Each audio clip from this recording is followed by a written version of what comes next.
बिस्मिल्लाहिर्रहमानिर्रहीम अस्सलाम वालेकुम। आज मैं सैंडविच मेकर की सफाई कर रही हूँ। तो हम देखते हैं कि इसके लिए हमें क्या क्या चाहिए।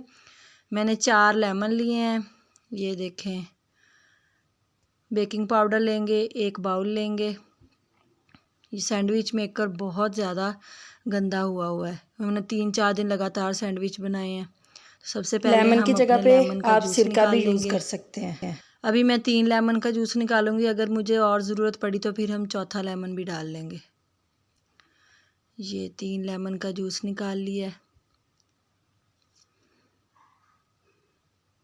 1 खाने का चम्मच बेकिंग सोडा डाल दिया है। इसको अच्छी तरह मिक्स कर लेंगे। ये देखें, मिक्स करके मैं इसको सैंडविच मेकर के ऊपर फैला दूंगी। एक पुराने से ब्रश, जो भी आपके घर में पुराना ब्रश हो, आप उसके साथ इसको अच्छी तरह फैला लें। इसको ऐसे ही 10 मिनट के लिए छोड़ दें। अच्छी तरह ऊपर नीचे लगा दें। 10 मिनट के बाद देखते हैं।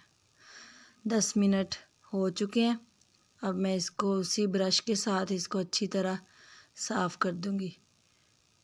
ब्रेड वगैरह पकाते हुए चिपक जाती है, तो वो सारी अब हमारे मिक्सचर जो हमने बेकिंग सोडा लगाया था लेमन में मिक्स करके, उसकी वजह से सारा नरम हो चुका है और अब अच्छी तरह साफ़ हो जाएगा। ये देखें,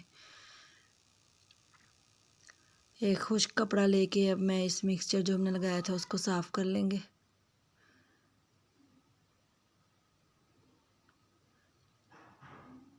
अच्छी तरह साफ़ कर दिया है। ये देखें, अब एक गीला कपड़ा लेंगे, उससे अच्छी तरह साफ़ कर लेंगे।